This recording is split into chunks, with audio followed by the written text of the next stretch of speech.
No silêncio mais profundo da história, há um som que ainda ecoa. Não é o trovão, nem o clamor da multidão, mas o sopro solene de trombetas celestiais. 7 delas, sustentadas por anjos de glória, prontas para anunciar os passos finais da paciência divina. Quando essas trombetas tocarem, o mundo não será mais o mesmo. E cada uma delas carregará uma verdade, um juízo, um chamado urgente ao despertar espiritual. Muitos leem o Apocalipse com medo, outros com fascínio. Mas poucos o compreendem como ele verdadeiramente é. Uma carta de amor urgente de Deus à humanidade. O que parece destruição é, na verdade, misericórdia com rosto de alerta. E o que soa como fim é o começo de algo eterno, onde a esperança e o juízo caminham lado a lado. Aliás, seja muito bem-vindo ao canal Descubra a Bíblia Sagrada. Aqui, cada história é uma caminhada profunda pelas páginas sagradas, com lições que tocam a alma e transformam o coração. Se você deseja seguir essa jornada conosco, já se inscreve no canal e ativa o sininho. Estamos construindo, passo a passo, um caminho de fé, aprendizado e reflexão, sempre guiados pela Palavra de Deus. Juntos, vamos conhecer melhor as Escrituras. No coração do Apocalipse, 7 trombetas estão prestes a soar. Não são metáforas vazias, nem alegorias distantes. Elas são reais, espirituais, progressivas, e cada uma revela o quanto o céu ainda clama para que a terra se volte ao Criador. Há um compasso entre o juízo e a graça que só a fé pode decifrar. O primeiro toque será sobre a terra, mas não se trata apenas de catástrofes climáticas ou imagens simbólicas, trata-se da dor da criação que geme pela redenção. É o grito de um mundo que foi entregue ao homem e que, em sua corrupção, se tornou altar de idolatria. A natureza, que foi moldada como bênção, será instrumento de alerta. Em seguida, o mar, vasto, misterioso, carregado de vida, também será atingido, como se o próprio ventre da criação estivesse sendo purgado. E o sangue que escorre entre as águas testificará contra a cobiça humana que contaminou os oceanos. Deus, com sua mão justa, permitirá que os limites sejam tocados, mas não destruídos completamente, ainda. E então virá o amargor nas fontes de vida, as águas doces se envenenarão. Um sinal de que até o que é íntimo, puro e vital será afetado. Não há esconderijo seguro onde o pecado não tenha tocado. A humanidade bebe de fontes erradas há séculos e agora experimentará o sabor da rejeição à verdade. Depois, o céu se apagará. Não só o sol e a lua, mas a ordem, o tempo, o sentido. Quando a luz se retrai, o homem se perde. E é nesse escurecer que muitos buscarão explicações científicas, racionais, humanas, mas poucos se voltarão à palavra de Deus para entender o que realmente está acontecendo. O Criador está apagando o relógio que ele mesmo acendeu, e virá o abismo. A porta que nunca deveria ser aberta será escancarada. Criaturas que não pertencem à criação surgirão como tormento, não como castigo completo, mas como alerta. O céu está permitindo que o inferno mostre sua face, porque o coração do homem já o havia escolhido antes mesmo da trombeta soar. A ausência de Deus é o maior dos juízos. Logo após, a guerra. Não uma guerra qualquer, mas o desatar de forças que estavam presas, aguardando o tempo exato. Deus nunca age por impulso. Cada trombeta soa no tempo determinado, e mesmo na destruição, há ordem, há propósito, há limite. 1/3, sempre 1/3, porque ainda há tempo. Hoje vamos falar sobre as 7 trombetas do Apocalipse, de uma forma como você nunca imaginou ou conheceu. Vamos além dos símbolos e mergulhamos nos ensinamentos que elas carregam. Cada toque será um espelho para a alma, um chamado à fé, à perseverança, à esperança. Porque o amor de Deus não é omisso, Ele fala, ele chama, ele sacode, e ainda está esperando uma resposta.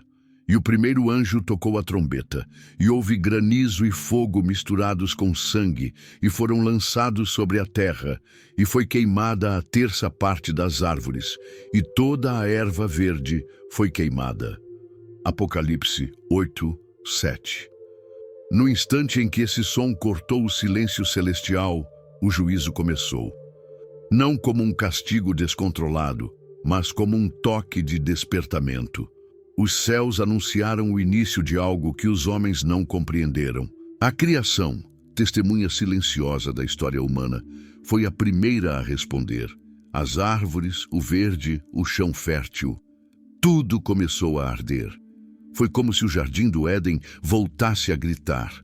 As folhas que antes dançavam com o vento agora viravam cinza. O fogo e o granizo não eram símbolos, eram sinais. Do céu caiu juízo com cor de sangue, lembrando que a terra que nos sustenta também pode nos confrontar. O que era alimento, sombra e descanso, agora queimava diante dos olhos do mundo. Desde o princípio a terra foi dom. Deus a formou com amor e a confiou ao homem como um jardim de comunhão. Mas com o tempo, esse presente se tornou palco de idolatria. O Criador foi esquecido e a criação foi elevada a trono. Árvores viraram lucro. Campos foram explorados até a exaustão. A beleza foi trocada pela ganância. O que se vê neste toque não é apenas um fenômeno físico, é espiritual, é moral. É a resposta divina ao desprezo por sua palavra. A primeira trombeta fere a base, a terra, como quem diz, eu dei, mas vocês roubaram, eu confiei, mas vocês corromperam. E agora a natureza já não canta, ela chora. A terça parte da vegetação desaparece. As árvores, símbolo de permanência, memória e tempo, são engolidas pelas chamas, e cada folha que cai lembra ao homem do que foi perdido. O cheiro de terra queimada é o perfume da advertência. O céu ainda segura o juízo completo, mas não mais o silêncio. Na história da Bíblia, não é a primeira vez que granizo e fogo caem. No Egito, Deus enviou sinais semelhantes para quebrar o coração endurecido de Faraó. Em Sodoma e Gomorra, a destruição veio do alto, porque a iniquidade ultrapassou os céus. E agora é o mundo inteiro que está diante do mesmo Deus. Alguns verão nesse evento desastres naturais. Outros verão bombas, colapsos climáticos ou guerras nucleares. Mas quem conhece a Escritura saberá. É Deus falando, porque a palavra dele não mente. E quando o céu fala, até a terra se curva. Mas o homem muitas vezes permanece de pé na sua arrogância. E, no entanto, até aqui há misericórdia. Porque não é tudo, é um terço. O Criador ainda oferece tempo, ainda espera um coração quebrantado. Ele permite a ferida, mas ainda sustenta a vida. As trombetas são chamadas, não vingança. São como vozes do céu dizendo, acordem, ainda há caminho. E no meio das cinzas, dos campos arrasados, dos olhos confusos, há uma alma que começa a despertar. Porque quando o chão é retirado, o homem olha para cima. Quando a terra falha, o céu se torna esperança. E é ali, no meio da perda, que a fé começa a nascer. E tocou o segundo anjo a trombeta, e como que uma grande montanha ardendo em fogo foi lançada no mar, e tornou-se em sangue a terça parte do mar, e morreu a terça parte das criaturas que tinham vida no mar, e perdeu-se a terça parte das naus. Apocalipse 8, 8, 9. Quando o som da segunda trombeta ressoou, foi como se o próprio coração da criação fosse atravessado. O mar, sempre tão vasto, tão forte e silencioso, agora se agita em dor. Uma montanha flamejante cai do céu como sentença, e onde havia água viva, agora há sangue. A vida marinha morre e as águas perdem sua paz. O texto não fala de algo simbólico, mas real. Uma estrutura colossal em chamas é lançada do alto. O mar recebe esse corpo estranho como um útero forçado ao aborto. A terça parte da fauna oceânica desaparece. Os peixes, o sustento, os ecossistemas, tudo vira ruína diante da justiça do Altíssimo. Mas não é só a vida que se vai. Os navios, símbolos de comércio, poder, riqueza, também naufragam. O sistema econômico se quebra, as rotas se fecham, as costas se tornam campos de destruição. Tudo que era seguro, previsível, se desfaz. O mar, que antes abrigava riquezas, agora se torna tumba. A história da Bíblia já viu águas em sangue. No Egito, Moisés tocou o rio Nilo e ele se tornou em sangue. Era o começo da libertação, mas também o fim da arrogância de Faraó. Agora, não é um rio, é o mar. Não é uma nação, é o planeta inteiro. Deus não está apenas julgando, está chamando ao arrependimento. Alguns creem que essa montanha em fogo seja um meteoro, outros veem uma explosão, talvez nuclear. Há quem interprete como colapso ecológico ou guerra marítima. Mas o centro da mensagem é espiritual. A criação reage à rejeição do Criador. E onde deveria haver abundância, brota morte. A ganância humana violou os mares. O plástico superou os peixes. O petróleo manchou as águas mais do que a memória pode contar. A vida que ali habitava foi reduzida a lucro. E o mar, antes símbolo de mistério e beleza, foi corrompido por mãos que jamais construíram uma gota sequer. A trombeta não soa por ódio. Ela soa porque o céu ainda quer salvar. O sangue no mar é mais que sinal, é aviso. E mesmo que a destruição avance, ela vem limitada, uma terça parte. Deus ainda espera, ainda há espaço para voltar, ainda há tempo para ouvir, mas não por muito. E o que o mar representa espiritualmente? Movimento, profundidade, multidões. Quando ele sangra, é como se a alma coletiva da humanidade também estivesse ferida. E nesse cenário, os que ainda resistem à voz de Deus não o fazem por ignorância, mas por orgulho. O juízo, então, se torna resposta. As trombetas não são aleatórias. Elas seguem um compasso divino. Cada som toca uma parte da criação e, junto com ela, um pedaço do nosso coração. A terra queimou. Agora o mar sangra. O que mais será tocado? Quantos sinais são necessários para que os homens deixem de confiar em seus próprios barcos? Mas mesmo no meio da destruição, há aqueles que escutam, que olham para as águas vermelhas e lembram do sangue do Cordeiro, que entendem que por trás do caos há um chamado, que reconhecem que o som da trombeta é, acima de tudo, o som de um pai que ainda espera e ainda ama. E o terceiro anjo tocou a trombeta, e do céu caiu uma estrela grande, queimando como tocha, e ela desceu sobre a terça parte dos rios e sobre as fontes das águas.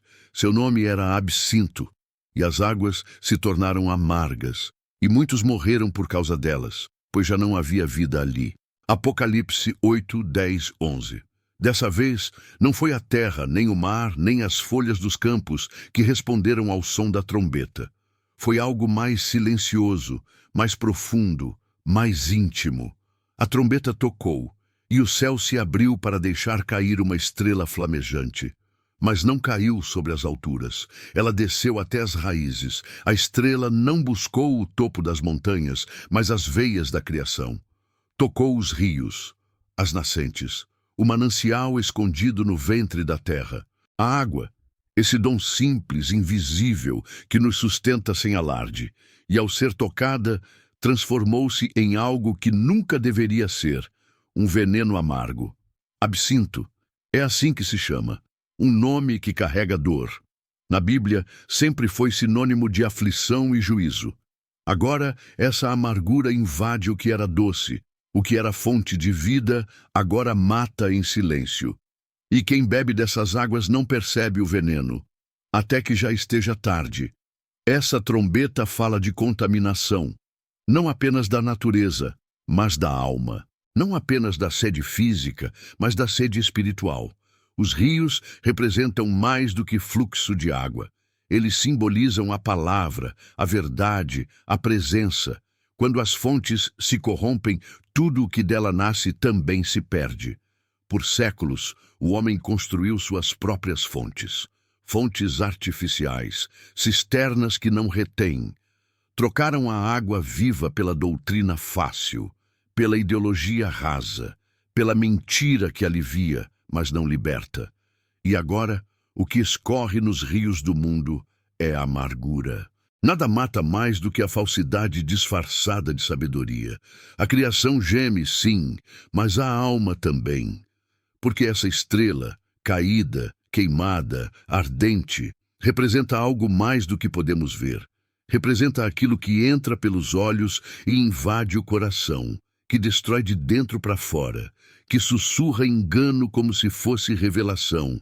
E muitos estão morrendo, não por falta de água, mas por falta de discernimento. Morrem de sede diante de rios cheios. Bebem, mas não se saciam.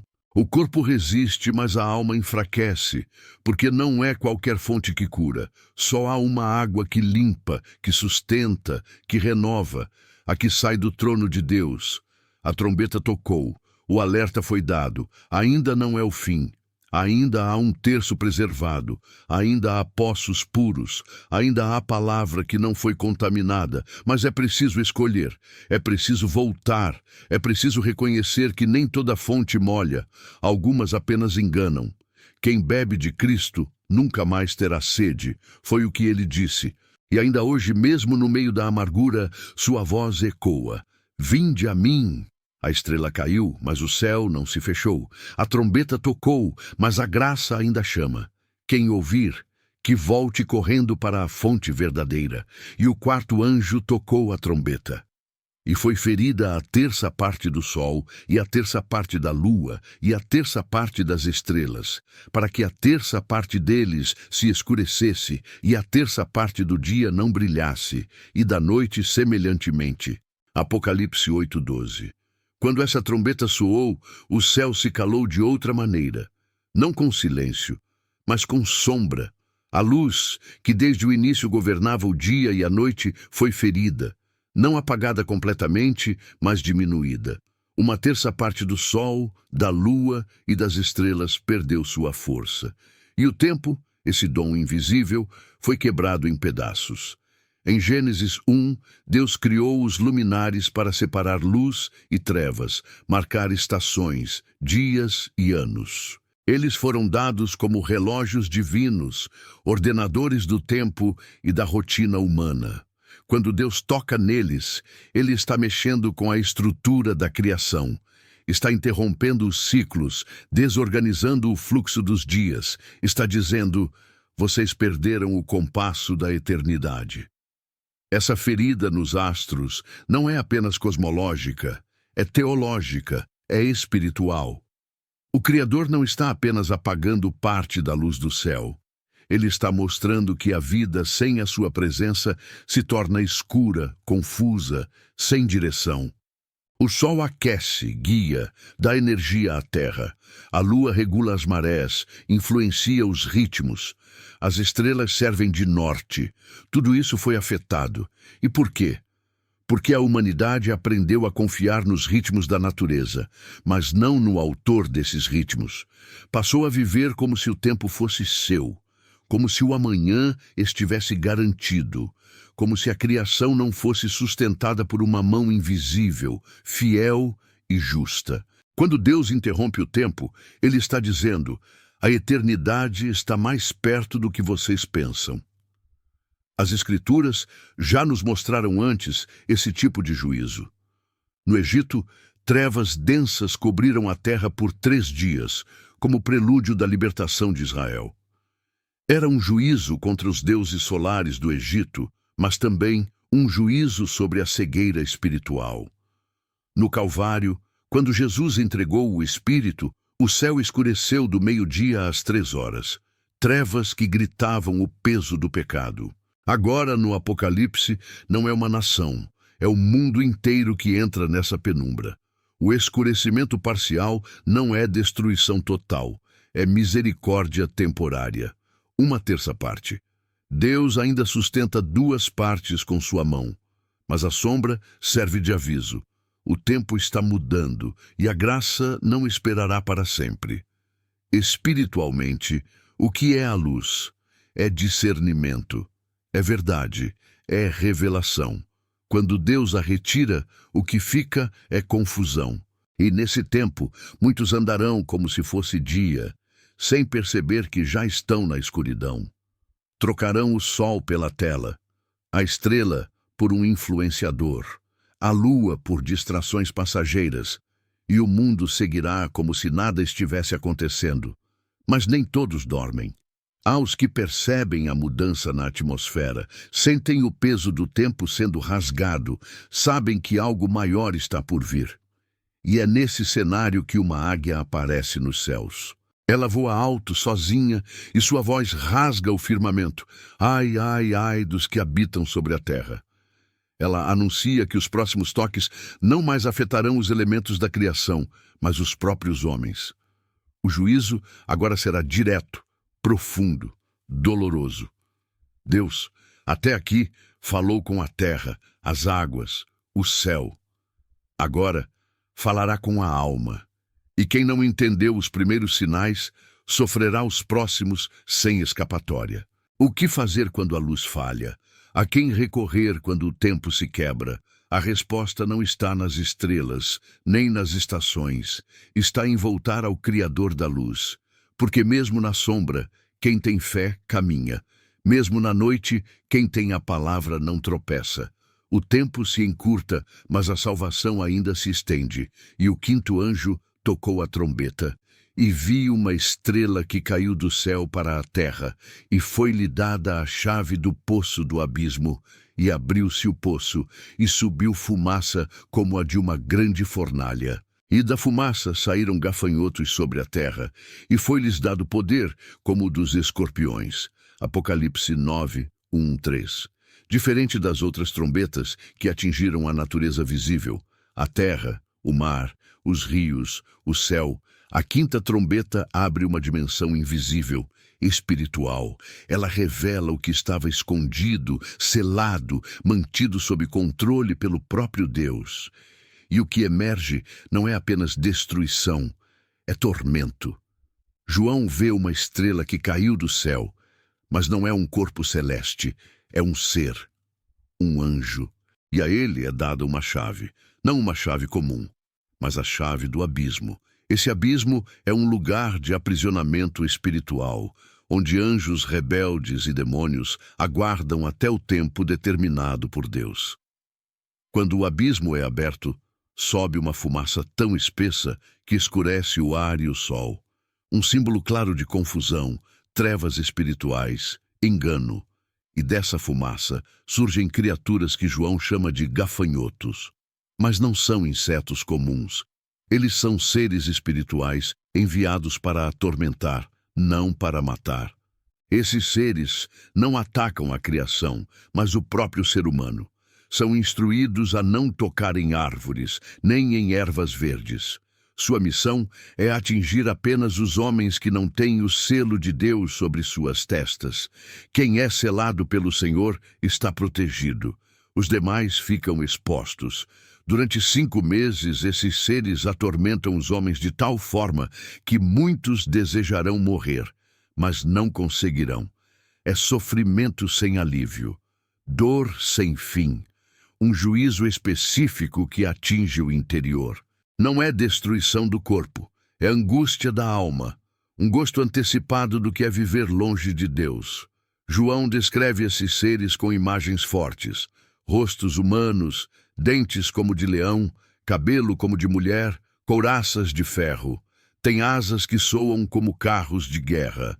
São como soldados do inferno. A visão não é literal, mas simbólica. Representam forças espirituais malignas liberadas com permissão divina. Esses seres são liderados por um rei, o anjo do abismo. Seu nome é Abaddon, no hebraico, e Apolion, no grego. Ambos significam destruidor. Ele é um anjo caído, comandante de forças de trevas. Ele age com poder, mas está limitado pelo próprio Deus. Nada foge ao controle do Senhor. Esse juízo é diferente dos anteriores. Ele não vem de fora, vem de dentro. Não destrói o mundo físico, aflige o interior humano. Deus está mostrando como é viver sem a luz, como é sentir o peso de uma existência sem sentido, sem consolo, sem salvação. É tormento psicológico, espiritual, existencial. Mas mesmo aqui, a graça. Os selados por Deus não são tocados. Isso mostra que a salvação verdadeira é mais do que crer, é pertencer. Quem tem o selo do Espírito Santo vive no mundo, mas não é atingido pelo juízo. Está guardado, está separado, está protegido pelo amor que não falha. A quinta trombeta revela o horror do vazio espiritual. E a pergunta é, o que tem selado sua alma, suas escolhas, sua fé? Porque quem vive sem Deus pode até não perceber o abismo, mas quando ele se abrir, não haverá mais onde se esconder. E nesse tempo, só a graça poderá te sustentar. E o sexto anjo tocou a trombeta, e ouviu uma voz vinda dos quatro cantos do altar de ouro, diante de Deus. E essa voz disse ao sexto anjo: solta os quatro anjos que estão presos junto ao grande rio Eufrates. E foram soltos, preparados para matar a terça parte da humanidade. Apocalipse 9, 13 e 15. Com o toque da sexta trombeta, não são os céus nem a terra que se movem primeiro. É o altar. A voz que dá ordem sai do lugar onde as orações dos santos sobem a Deus. O juízo que vem agora não nasce da raiva, nasce da justiça. Ele parte do lugar onde o clamor por verdade foi derramado. Quatro anjos estavam presos junto ao rio Eufrates. Presos. Não porque fossem fracos, mas porque Deus os havia retido até o tempo determinado. Eles não agem por vontade própria. Foram preparados para a hora exata, o dia certo, o mês marcado e o ano escrito. Nada foge ao controle do Altíssimo. O rio Eufrates tem um peso simbólico imenso. Ele foi a fronteira dos grandes impérios que oprimiram o povo de Deus. Assíria, Babilônia, Pérsia. Era uma linha entre segurança e ameaça. E agora dele surge a maior liberação de juízo já vista, um exército avassalador.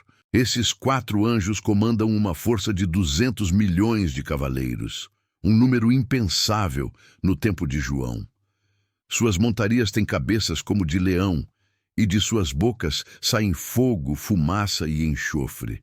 Três elementos que na Bíblia sempre acompanharam juízo direto de Deus, como em Sodoma e Gomorra.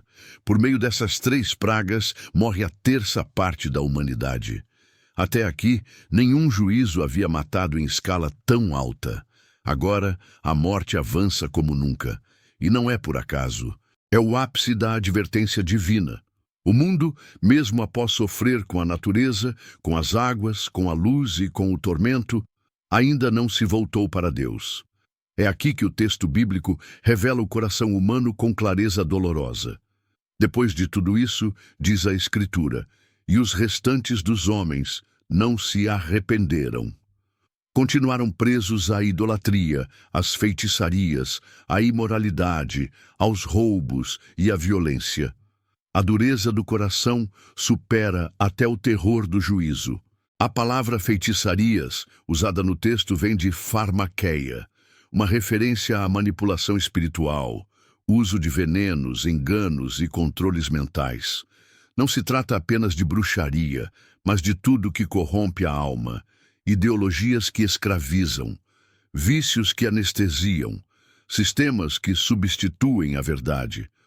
A sexta trombeta nos mostra o que Deus sempre resistiu em fazer, permitir que a morte avance, mas mesmo aqui, a medida não é total, é um terço.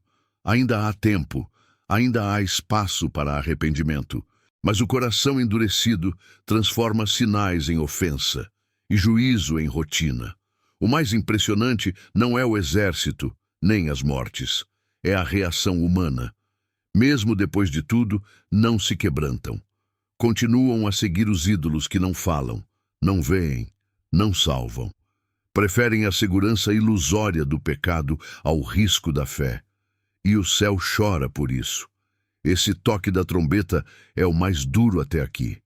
Ele nos mostra que o juízo não é o fim, é chance de voltar. Mas se a alma não responder, o próximo passo não será advertência, será encerramento. Deus não se alegra com a morte, mas também não ignora o desprezo contínuo por sua graça. O que mais precisa acontecer para o coração humano se render? Quantas vezes o céu precisa falar até que o homem ouça? A trombeta já tocou, o juízo já marchou. E a única coisa que Deus espera agora é uma alma disposta a se ajoelhar e dizer: volto para ti, Senhor. O céu se deteve outra vez, mas desta vez não em silêncio vazio, e sim num momento sagrado de preparação. Antes que a última trombeta soasse, um anjo desceu do alto, vindo do trono do Altíssimo. Ele estava envolto numa nuvem, e sobre sua cabeça havia um arco-íris, sinal eterno da aliança de Deus.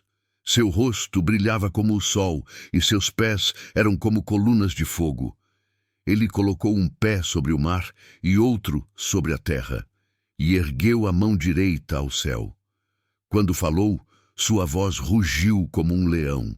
7 trovões responderam ao seu clamor, como ecos celestiais de uma mensagem que ainda não podia ser escrita. E então veio a declaração mais solene de toda a visão: não haverá mais tempo. As esperas se encerraram. As advertências foram dadas. O mistério de Deus, guardado desde os séculos, estava prestes a se cumprir. Aquilo que os profetas anunciaram, aquilo que as Escrituras apontavam, aquilo que os santos ansiavam, agora estava às portas. O tempo, como o conhecemos, não sustentaria mais o juízo que viria. E naquele momento, uma ordem foi dada. O livro que estava na mão do anjo deveria ser comido. Não lido, não apenas ouvido, comido, absorvido, interiorizado. Aquele que anuncia precisa viver o que prega. E o profeta obedeceu. Na boca era doce como mel, no ventre amargo como fel. Assim é a verdade, consolo para quem crê, peso para quem carrega. Em seguida, outra ordem. Era necessário medir o templo, medir o altar, medir os que ali adoram. Mas a parte externa deveria ser deixada de fora. O recado era claro: Deus separa o que é dele, mede os que o buscam em espírito e em verdade. Não conta multidões, pesa corações. O juízo começaria pela casa do Senhor. E então surgem 2 testemunhas. Elas não vêm com glória, mas com lamento. Vestem pano de saco, símbolo de arrependimento e dor. Durante 1260 dias, profetizam com autoridade. Fecham os céus, transformam águas em sangue, ferem a terra com pragas. São a última voz do céu no meio do caos da terra. Mas o mundo não suporta a verdade. Quando terminam seu testemunho, a besta que sobe do abismo guerreia contra elas e as mata. Seus corpos ficam expostos na grande cidade, e o que se vê é aterrador. Multidões se alegram com a morte das testemunhas, trocam presentes, celebram, como se calar a palavra fosse uma conquista. 3 dias e meio depois, o sopro da vida volta sobre elas. Levantam-se diante de todos, e uma voz vinda do céu chama: subam para cá. E elas sobem em nuvem, em meio à glória de Deus. A verdade não pode ser sepultada. O testemunho fiel não termina com a morte. Deus sempre tem a última palavra. A terra estremece. Um grande terremoto abala a cidade. Milhares morrem. Mas alguns, apenas alguns, dão glória a Deus. Mesmo depois de tudo, a maioria continua endurecida. O juízo não convence. O amor rejeitado se torna sentença, e o tempo de arrependimento chega ao fim. E agora tudo está pronto. A última trombeta está por soar. O tempo foi encerrado, o testemunho foi dado, a separação foi feita, a palavra foi vivida e perseguida. E a alma que ainda resiste caminha em silêncio rumo à eternidade, sem perceber que o último toque já está sobre os lábios do anjo.